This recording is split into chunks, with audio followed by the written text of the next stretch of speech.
আজ শনিবার, এখন ঘড়িতে সবে 11টা 10-15, কিন্তু এত প্রচণ্ড রোদের তেজ যে রাস্তায় বেরোনো যাচ্ছে না। আমি এসেছি আজকে আবারও পার্সেল নিতে, মানে আমার পার্সেল নেওয়া মোটামুটি এ মাসের জন্য এটাই শেষ। কাল একটু বিউলির ডাল ভিজিয়ে রেখেছিলাম, শীতে এবার রসবড়া খাওয়া হয়নি, তাই গরমে খাবো। সন্ধ্যেবেলা কিছু না কিছু খেতে ইচ্ছা করে, ভাবলাম বিউলির ডালটাই ভিজিয়ে রাখি, সেটা দিয়ে একটু রসবড়া করব। আর এদিকে পোনা মাছ ভাজছি, আজকে করব রুই মাছ দিয়ে কাঁচকলা আলু দিয়ে পাতলা ঝোল। গরমে এমনি কিছু খেতে তেমন ভালো লাগে না, আর পেঁয়াজ রসুনের খাবার তো এখন একদমই ভালো লাগে না।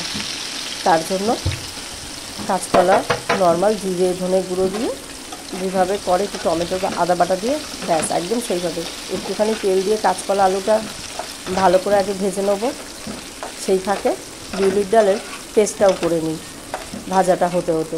ঢাকা দিয়ে এখন রেখে দিই লো ফ্লেমে, ভাজাটাও হয়ে যাবে। ওদিকের ভাজা হচ্ছে, এদিকের আমি বিউলির ডালটা পেস্ট করে নিয়েছি।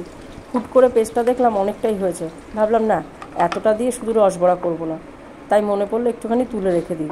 এটাকে দিয়ে একটু চাল ভিজিয়ে রেখে দিয়েছি, সেটা দিয়ে সন্ধেবেলা একটু ধোসা করে নেব, সন্ধেবেলা টিফিন হয়ে যাবে। আর বাদবাকি বিউলির ডালের পেস্টটার মধ্যে একটুখানি মৌরি আর একটু সামান্য নুন দিয়ে এখন এটাকে 2 মিনিট মতন ফেটিয়ে নেব।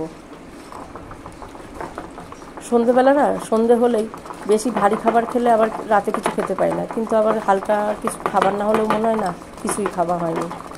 এদিকে ডালটা রেখে দিয়েছি, আর কাঁচকলা আলুটাও ভাজা হয়ে গেছে।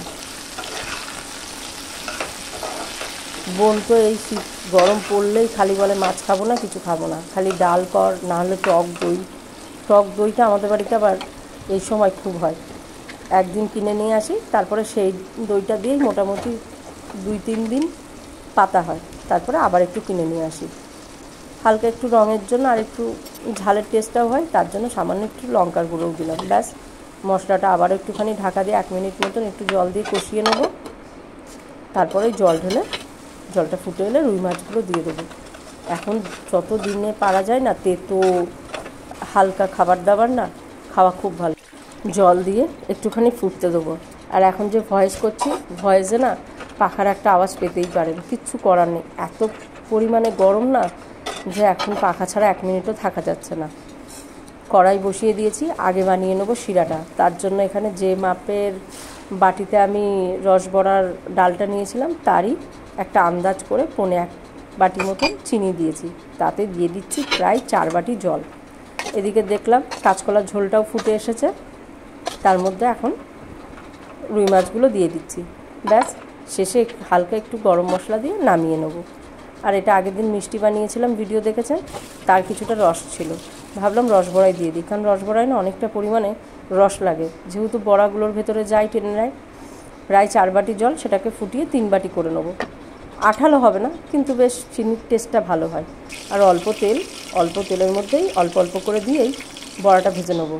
কিন্তু বড়াটা ভাজতে ভাজতেই দেখি ফোনে দেখাচ্ছে ওভারহিট হয়ে গেছে। ওভারহিট হওয়ার জন্য ফোনের ভিডিওটা অটোমেটিক বন্ধ হয়ে গেল। তো আমি তার ফাঁকেই বড়াগুলো ভেজে রসের মধ্যে দিয়ে 1-2 মিনিট ফুটিয়ে এখন এটাকে রেখে দেবো। ভিডিও আর বেশি বড় করছি না, এখানেই শেষ করছি। ভিডিও কেমন লাগলো অবশ্যই জানাবে।